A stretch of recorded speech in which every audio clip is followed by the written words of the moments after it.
From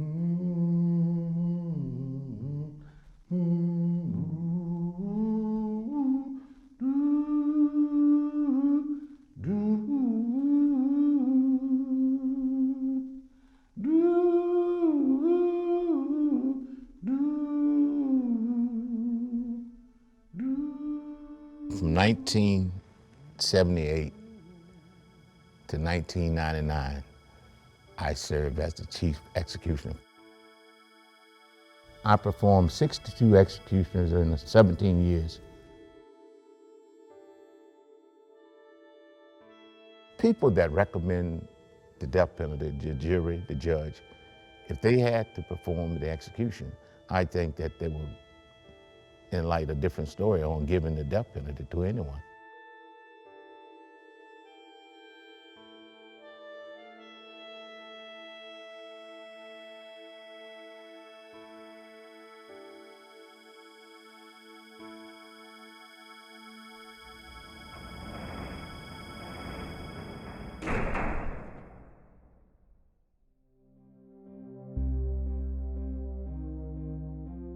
The United States is the last country in the developed West to execute criminals. About 50% of Americans are for the death penalty and 50% against it. Our capital punishment system is flawed. This is not a matter of vengeance. It's a matter of justice. The death penalty, we believe, serves as a deterrent. Capital punishment is tainted by racial disparity. Having my father's killers executed did not bring me a sense of closure. Is it to restore society or is it to punish? If you take a life, shouldn't your life be taken? Justice is about us as a society.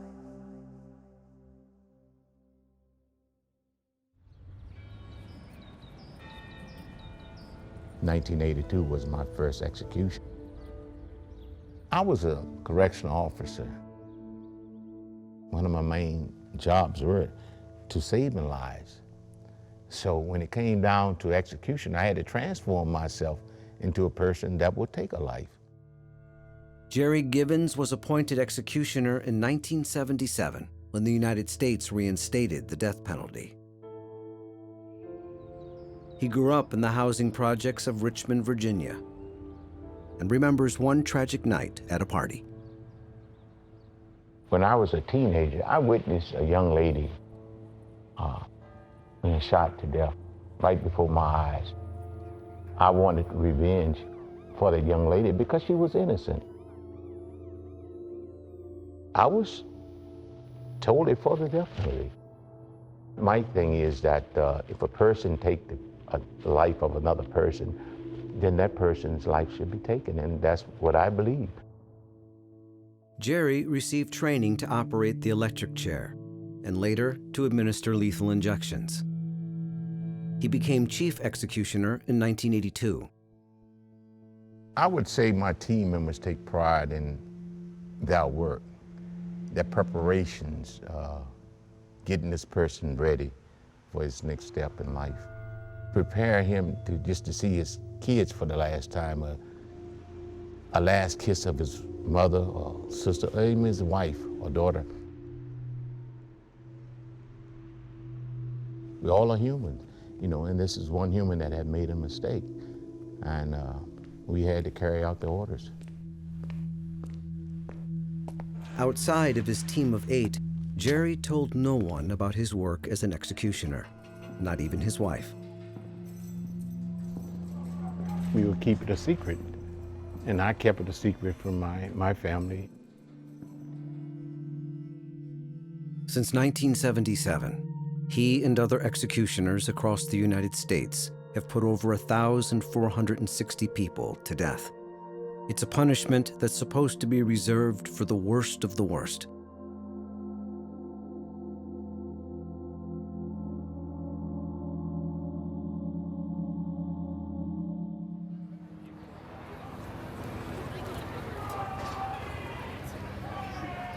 It was a gorgeous day. It was a beautiful April morning. We met some friends in Boston. 23,000 runners and 500,000 spectators gathered for the Boston Marathon. Karen Broussard, her husband and daughter, were cheering a friend over the finish line. We were there for maybe 10 or 15 minutes, all excited with the crowd, watching everybody come through, and just suddenly it was this incredibly loud explosion.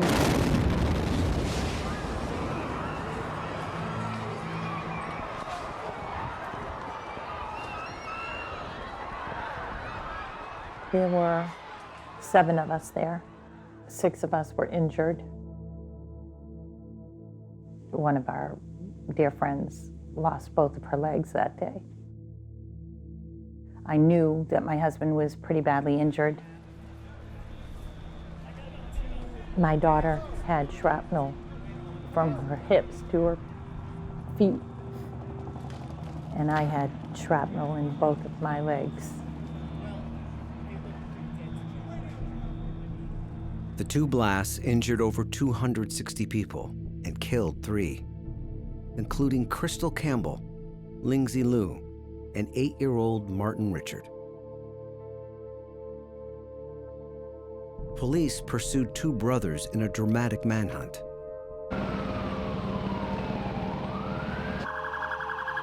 "26-year-old Tamerlan Tsarnaev was killed in a shootout. A day later, police captured the younger brother, Zokhar, alive.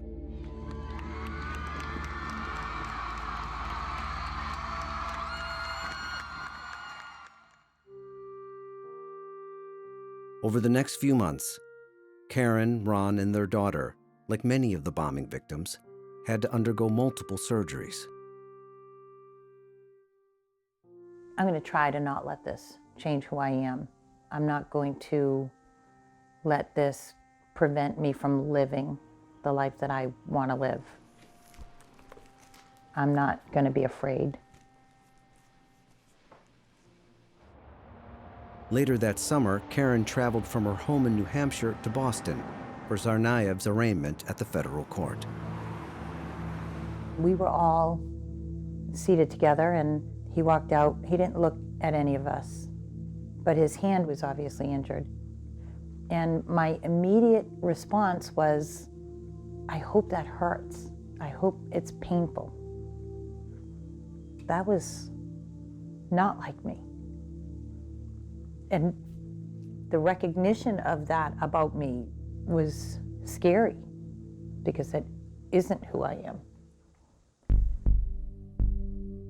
Tsarnaev pled not guilty to all 30 counts, 17 punishable by death. The federal prosecutor asked victims if the U.S. should seek the death penalty.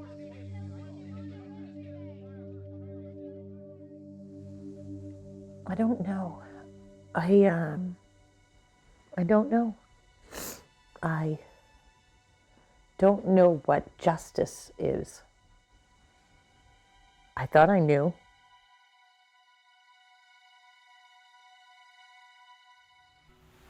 Terrorist acts are rare.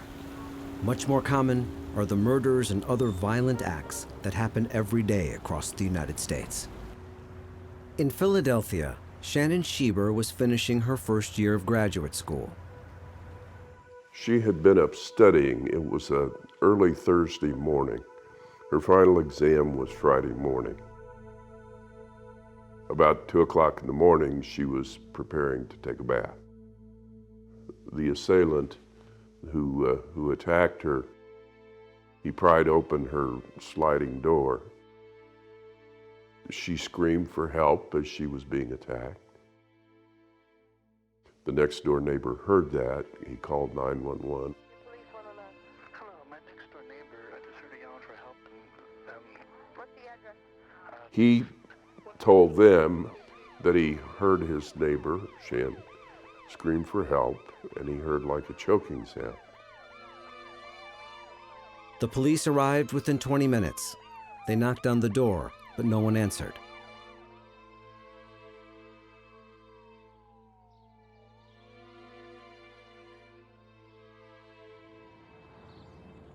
The next day, when Shannon didn't show up for a lunch date with her brother Sean, he drove to her apartment building.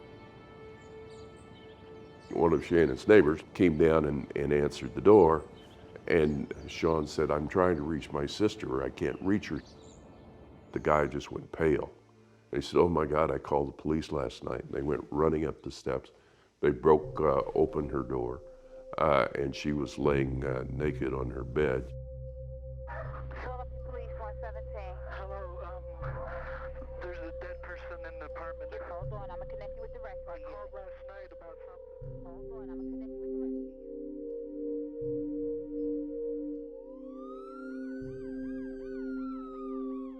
By the time we got to Philadelphia, though, the police were swarming around the apartment building, and they let us know immediately that she had been attacked and that she had been murdered. We were beginning to face the fact that part of us had died. And I mean, it hit us very quickly. I just remember saying a whole lot of prayers that we'd be able together to get through this. That weekend, they attended Mass.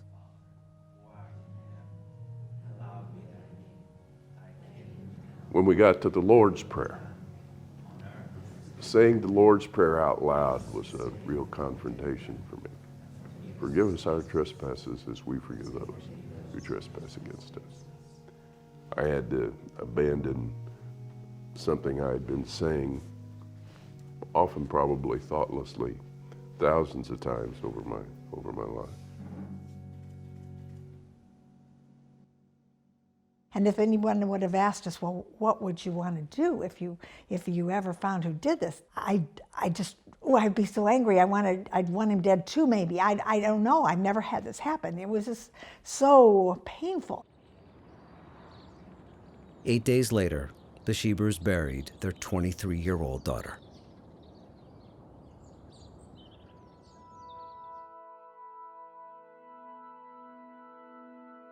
What does society do when someone commits a horrific act of violence? For centuries, seeking justice was a community affair. And disproportionate blame fell on the poor, mentally disabled, and people of color.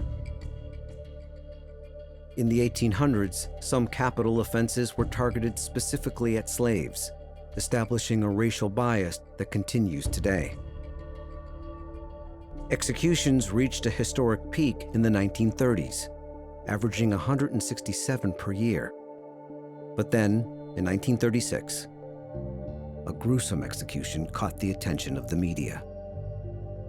On August 14th, in Owensboro, Kentucky, Rainey Bethia was publicly hanged by a white sheriff. Many thought Bethia was innocent. One New York Times reporter wrote, 10,000 white persons, some jeering and others festive, saw a prayerful black man put to death today on Daviess County's Pit and Gallows. The outcry over Rainey Bethia's hanging did not put an end to capital punishment. Instead, it drove executions behind prison walls, out of public view. State officials built death houses and institutionalized the practice. It's a death by formula. It's a scripted death. In the beginning, it was hanging. It was not only hanging, but it was public.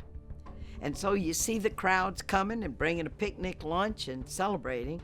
Then we moved from hanging to the electric chair. And then we began to have the horror stories that happened out of the electric chair.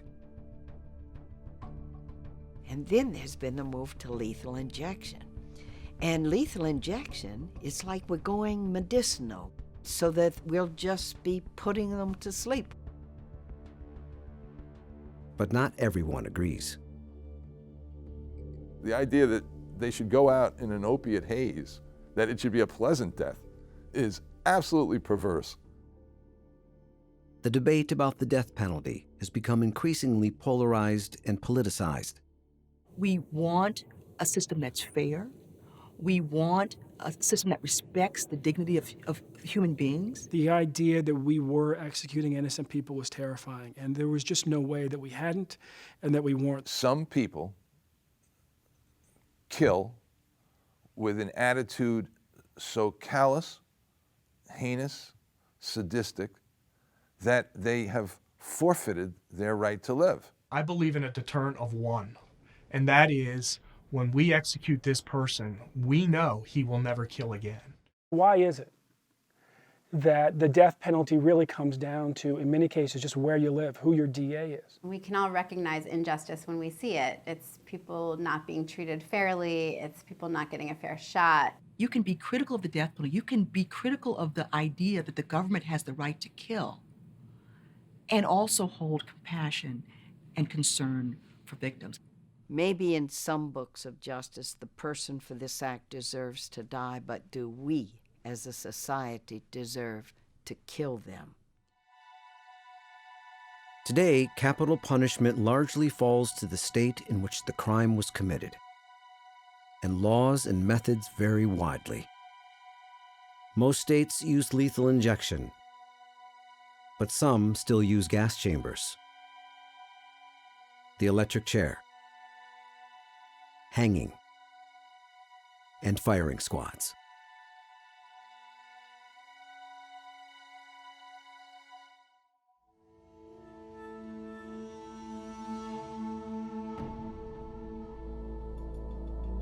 Carrying out the death penalty is entrusted to specially trained guards like Jerry Givens.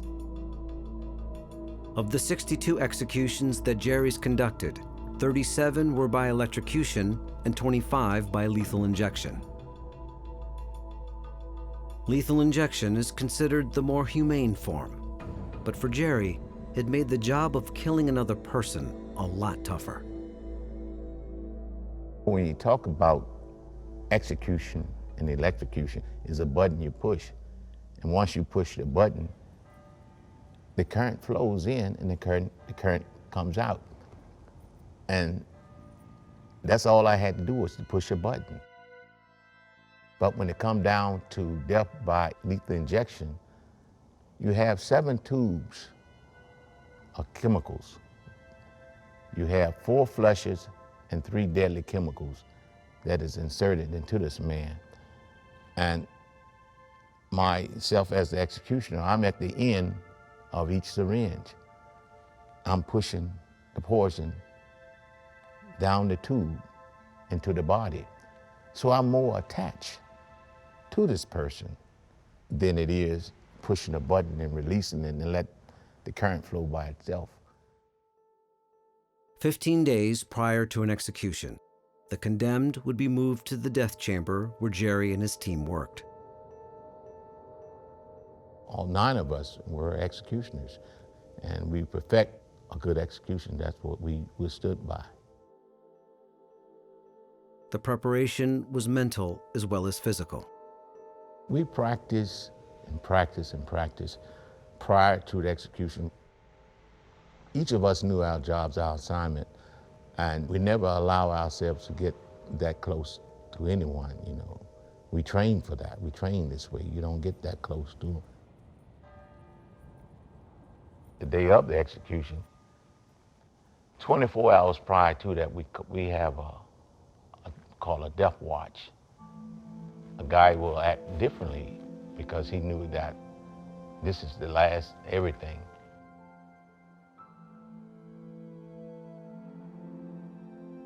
This is the cell where the condemned stays. This is where the warden read his death warrant. His clergy person sit with him. During this course of the day, the condemned is given a shower, his last meal, his last visitations.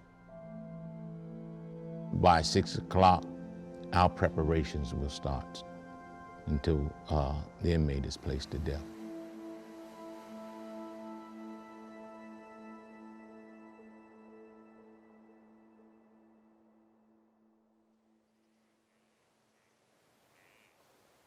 At home in New Hampshire, Karen and her family were slowly recovering from their injuries. It's not so much the loss of physical abilities, things like the loss of, especially for me, my rose-colored glasses, you know, just a reality. Relationships with people are different. Things are not the same. And even with Ron and I, it's different. He's working through things and I'm working through things, and It had been 6 months since the bombing, and Karen had not yet seen her good friend Celeste, who was with them at the finish line and lost both her legs. in the beginning, initially, I couldn't bring myself to be with Sel, because I felt guilty. Celeste and 16 others lost limbs that day. Ron was one of the lucky ones. Doctors were able to save his leg. But the trauma and pain still lingered. We're gonna have to work for a long time to get to the new normal, whatever that's gonna be. After months of deliberation, Attorney General Eric Holder announced the U.S. would seek the death penalty. The defense will argue that Dzhokhar was pressured into it by his older brother, that he was a popular, well-liked college kid led astray. You know, he's got to be held responsible, and I agree, and I do believe that. But I also think he's 19. He's just a kid. Stupid. I don't know. Karen's son was the same age as Dzhokhar. It didn't seem like such a hard decision when it was abstract. You know, I've got family and friends who are very religious and don't believe in it. And then I have others who just say it's the right thing to do. They're so sure. I don't know that it's right for me to make that decision, to take someone else's life.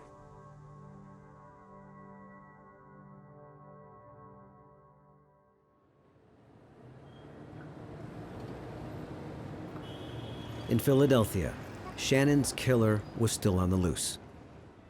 The Shebers pressed for answers, but the police had none. It's just like you're in a coma. I mean, you're just like walking through something, but you don't know exactly how you're going to deal with it. How am I ever going to get through this? Just this tremendous sense of loss. And, you know, for some time I could visualize Shannon kind of walking through a door, just walking in the house and walking through a door, saying, "Hi, Da," and she'd call me Da. She was so kind and generous and loving and helpful. She always would come to us and say, "Mom and Dad, I have to make a difference." Shannon was many, many things. She had a tremendous appetite for learning. Everybody loved Shannon. Everybody loved her. She was an extremely loving daughter. In their grief, Vicki and Syl turned to each other and reached out for support. This takes time. It doesn't, you know, everybody goes down a different path and a different timeline to this journey toward healing. They began attending support meetings for families of murder victims. There, they saw the devastating toll of sorrow and anger. The father of one of the murdered daughters we know well took his first drink and he never stopped for a year, and he eventually lost his job and a marriage. Bud Welch's daughter was one of 166 people killed in the Timothy McVeigh bombing of Oklahoma City. One night, about a year later, he woke up in the morning and he had this dream. And his daughter, Julie, was there telling him, Dad, he murdered me. Are you going to let him murder our whole family? The Schiebers also saw the high price people paid for putting their lives on hold as they waited for an execution. We started finding out what murder victims' families go through. If you decide to say, look, I want that man executed, it would take 15, 20 years, as much longer, for it actually to happen. And we just saw the effects that this had on these family members. We saw it destroying their lives.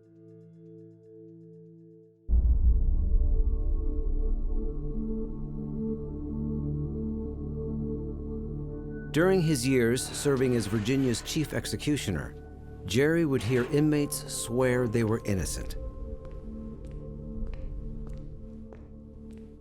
When you hear a person going to his deathbed, sticking out that he was innocent, to the last syringe going to his body, he's sticking out that he was innocent on his last words, his last breath. It gave me something to think about as the executioner, and it placed some doubt there. There was one young man in particular, Earl Washington, Jr. He was trying to tell society back then that he was innocent, but yet no one really paid no attention to him. In 1983, Earl was arrested in Culpeper, Virginia, and brought in for questioning. He thought it was for a burglary he had committed. They said I answer all the questions they asked about different crimes. And they said that I said I did them. And they said I know I was going to court for capital murder, rape and murder, which is called capital murder, which could carry the death penalty. After intense questioning, police officers extracted a confession from Earl for the brutal rape and stabbing murder of a 19-year-old mother of 3.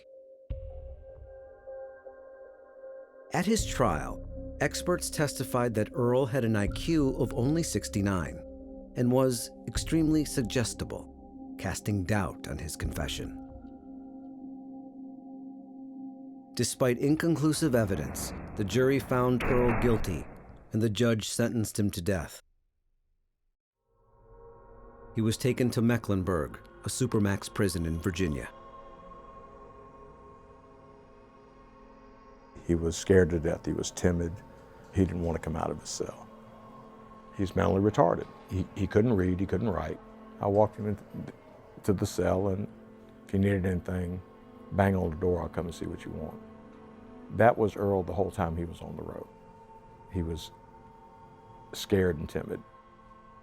Hardest thing was for me when my mom and daddy came to see me at 500 Spring Street.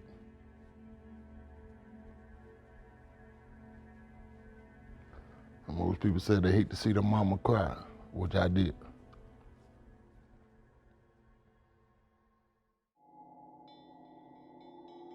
Two weeks before Earl's date of execution, the guards came to transport him to the death house in Richmond. They chained him up, put him in the waist chain, handcuffs, shackles, and they walked him out. Literally drug him out. And meanwhile, everybody's banging on the doors. They're cussing the guards. Joe reached out to his caseworker, Marie Deans, to see if anything could be done. I called Marie in a panic. I said, I don't know if this guy did it or not, but I don't think he did. I don't think this guy knows what's going on. When Earl arrived at the death house, he was handed over to Jerry. I received Earl from Mecklenburg. And when he came in, I carried him to the infirmary. He was given a complete physical. At that time, we only had death by electrocution, the chair. So he didn't have a choice.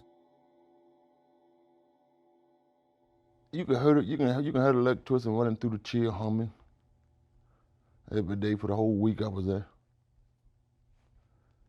He said they were getting it ready for me.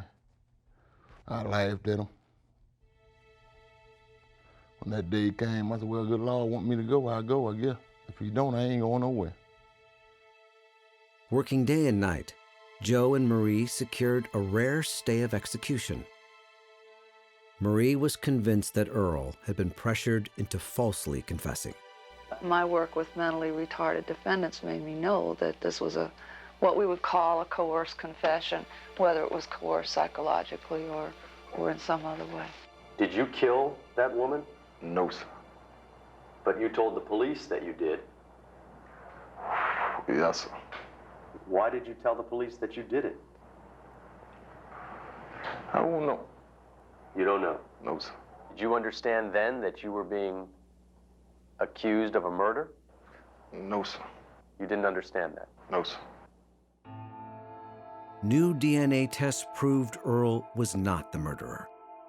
He was moved off death row, but he remained in prison. Virginia law at the time did not allow the introduction of new evidence.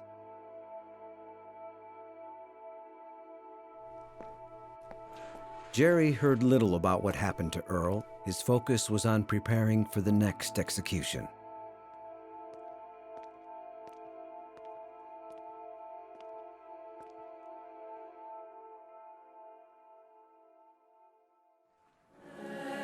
One year after the Boston Marathon bombing, a memorial service brought everyone together for the first time. When we walked down the road to the sites, Ron and I and Christara stopped at each site and said a prayer. A week later, Karen and Ron united with survivors at the 2014 Boston Marathon. They cheered their friend Celeste in a symbolic run across the finish line.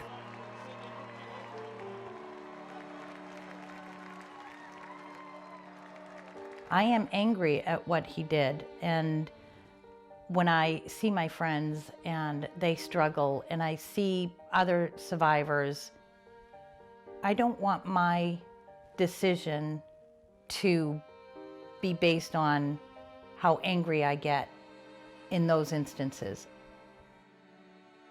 That fall, Judge O'Toole announced the trial would be held in Boston. We have two choices. We can either let him stay alive and have his interaction and have his joys, or put him to death and have that be the end of it.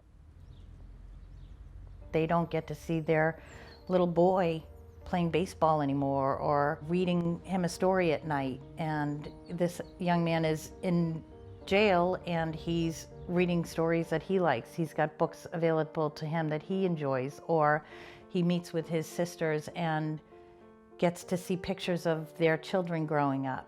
And I just don't think it's fair that they have had their joys taken away from them, and he still is able to experience that. Karen decided to attend the trial. I want to be there to see justice.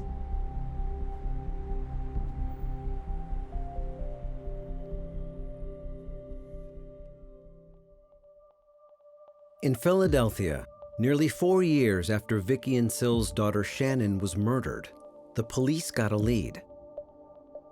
In 2001, there had been a series of assaults started taking place out in Fort Collins, Colorado. They put out a report to police agencies all across the United States. So they sent DNA from Shannon's case to Fort Collins. The DNA was a match.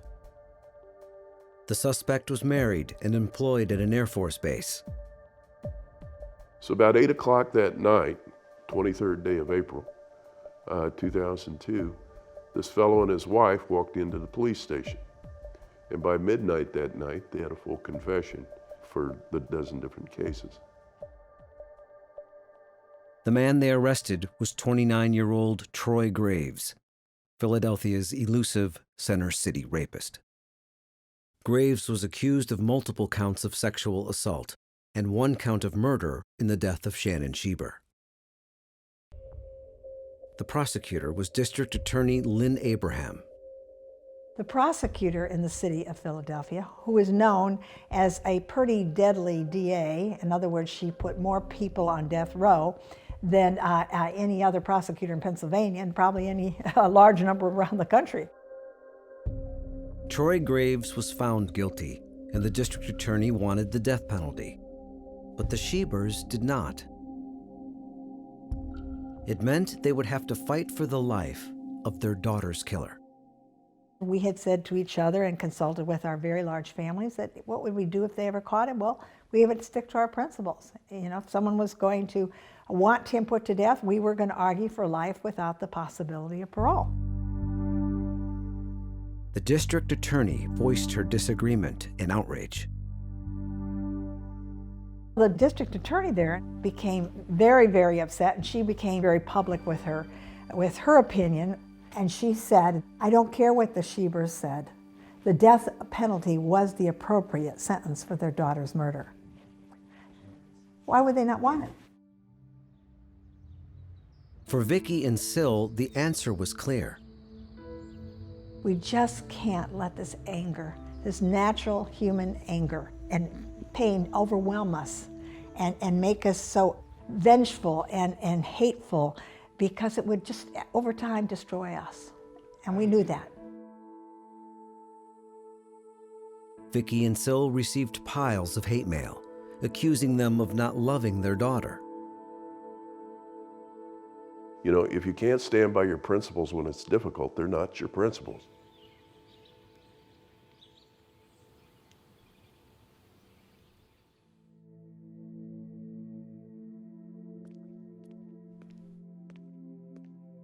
Several years passed before Jerry learned that Earl Washington was not guilty. It had to be like 15 or 20 executions after Earl was released from death row that I found out that he was innocent. I said, wow, that's close calling, you know. He came within days, and I would have executed an innocent person. Our criminal justice system's supposed to be the best in the world. I don't think we make those mistakes. But yet when you see a person like Earl Washington, something happened there. In the aftermath of the Oklahoma City bombing in 1995, Congress passed legislation to escalate death sentences. The result was a dramatic increase in executions. By 1999, Jerry was putting to death more than 1 person per month. The death certificate reads death by homicide. You know, it don't make sense. I don't want to be considered as a person just committed a homicide, but that's what it reads. After 62 executions, the only killer that I could see was myself, and I refused to look into the mirror. He nearly took the life of Earl Washington and couldn't help but wonder if there were others. Research now shows that for every 9 executions, there is 1 inmate found innocent and exonerated. 1 out of 10 who might have been mistakenly put to death.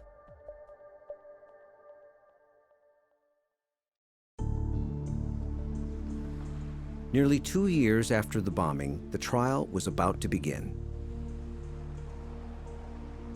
Karen left her home in New Hampshire early to arrive for the opening statements. It was the first time she had seen Tsarnaev since the arraignment. Inside the courtroom, Karen and the other survivors were seated just 20 feet away. He refused to look at them. The defense team would make the case that Dzhokhar Tsarnaev was unduly influenced by his older brother. The prosecutors would argue that he was fully responsible for his actions. Many victims shared their experiences. including the father of 8-year-old Martin, who described having to choose between comforting his dying son and saving his daughter. Over the next 4 weeks, Karen and other survivors relived the horror of the bombing. They reached out to each other for support. Coming to court, it was amazing how quickly and how close we all got. We're like a family. But her husband, Ron, stayed away.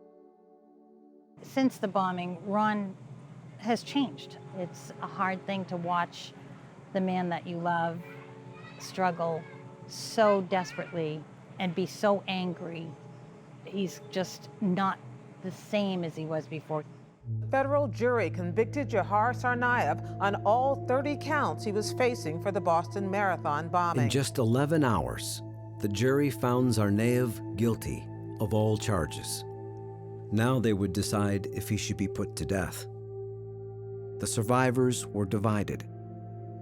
Karen's friend Celeste was for a death sentence. The Richards, not wanting to go through years of appeals, had decided against it. It's a long, tough process to really examine why you feel what you feel. You really have to look at yourself pretty hard to decide.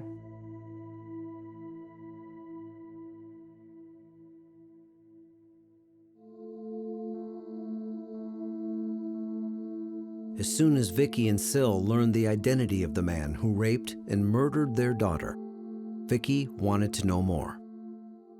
I want to know why. I want to understand what he did. Why was this going forward like this? What was going on? Where was his background? I have to talk to his mother. I wanted to understand who he was. Vicky located Troy Graves' mother and gave her a call. We were on the phone together for many, many hours, and tears, just tears, sobbing with each other. I said, but I want just to understand what you are going through. I want to share with what I'm going through, and maybe we can help each other and learn from each other and just come to some kind of peace with all this. Because God, you must be going through a terrible time. You lost your son, you know. And she says, oh, Mrs. Schieber, I murdered your daughter. Troy Graves' mother blamed herself for her son's actions. And I said, I don't understand. What do you say? She said, it got more and more violent in our household. And my kids would come to me and they'd say, please, Mommy, let's go. This is Daddy's bad. I was telling them, I can't. I don't have a job. I don't have, education. I can't support you. Oh my God, how can I be angry? Vicky began meeting with inmates on death row. She discovered a system of victims on all sides. We could just hear Shannon say, Mom and Dad, now that you know about the system, the terrible flaws, the bias, the racial, the geographic bias, the cost issues, they don't get good lawyers, just all the, I could go on and on. What are you going to do about it? They began advocating across the country and quickly found that many people thought all victims wanted the death penalty. They say that the reason we have to keep the death penalty here is because that's what murder victims' families want. That's going to give them peace. That's going to give them justice. And we come in and say, not quite. We've been through this. This isn't the way. If you lose a child, part of you dies. Hold your heart. And so you have to kind of learn to live with this hole in your heart. Either we can continue to dwell on it and kind of well up the misery and sustain that misery that we incurred because of what was going on, or we can try and force things to change to the extent we can. They countered their grief by sharing their story and providing testimony that would influence death penalty legislation. Losing a loved one to murder is a tragedy of unimaginable proportions. This all happened 15 Her testimony helped Maryland become the 18th state to repeal capital punishment. I've told my daughter's story now in 22 different states, and I have seen the tremendous effect of this whole system on murder victims' family members. In an ongoing tribute to the memory of their daughter, Vicki and Syl continue their efforts to end the death penalty.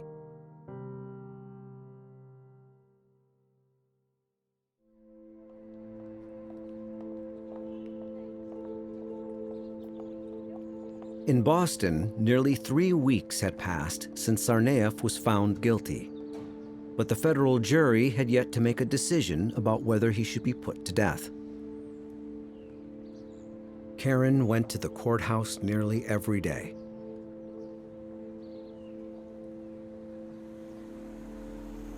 Over the course of the trial, she had become one of the main spokespersons and media contacts for the survivors. But for now, there was nothing to do but wait.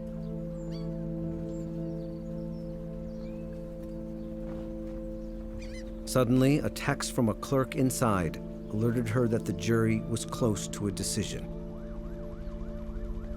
They're going to be coming down with the verdict anytime now. I would prefer it be the death penalty just because I think that that's the fair thing, the right thing. As awful as that is, I think it's the just thing. So that's what I'm hoping. And we are coming on the air because the jury deciding the fate of Boston Marathon bomber Johar Tsarnaev has reached a verdict. They have sentenced him to death. News of the verdict traveled fast. I know that there's still a long road ahead, but right now it feels like we can take a breath and kind of actually breathe again, you know, without even realizing it. You're holding your breath. And once the verdict came in, it was like, okay, now we can start from here and go forward. With Tsarnaev's fate sealed, Karen began the long drive home. I don't think it evens the score. I don't think that it teaches anybody anything. I don't believe that it's going to be a deterrent to the next young man who has anger, but I just think that there's no other choice in my mind that is fair.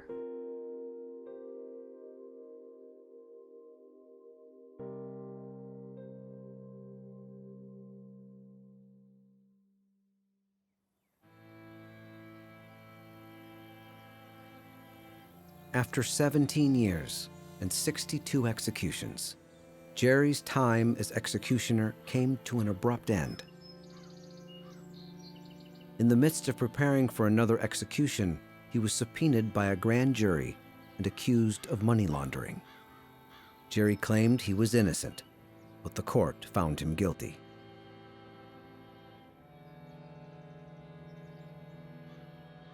The Sunday after his sentencing, Jerry's long-held secret about his role as executioner became public. They put it in the paper. They said the man that carried out execution orders for the state of Virginia was found guilty. Once it was out, I mean, I'm exposed. So I got to come forward. I got to tell my wife, is this any truth about this? Yeah. Well, I didn't know. No, because I didn't tell you. I didn't want you to have to go through what I have to go through. While Jerry served his time, he learned that Earl Washington received a full pardon, and after 17 years, was finally released from prison. About 4% of the guys that I've executed, they stuck out that they were innocent. So, and then after Earl's case, you know, it placed doubt there to find out that innocent people were there on death row. After serving his time, Jerry worked hard to rebuild his life.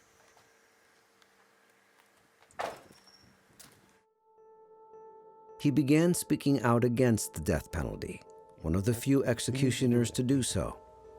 We need to do that. We need to change. And I didn't enjoy killing people, so what can we do to prevent these things from happening?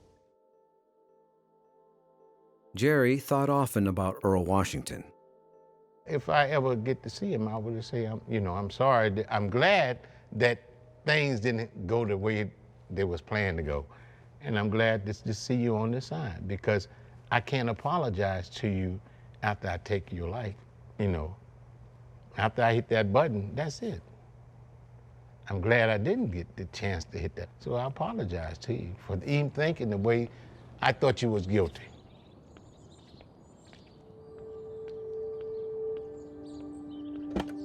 Jerry decided to visit Earl, to talk with him face to face.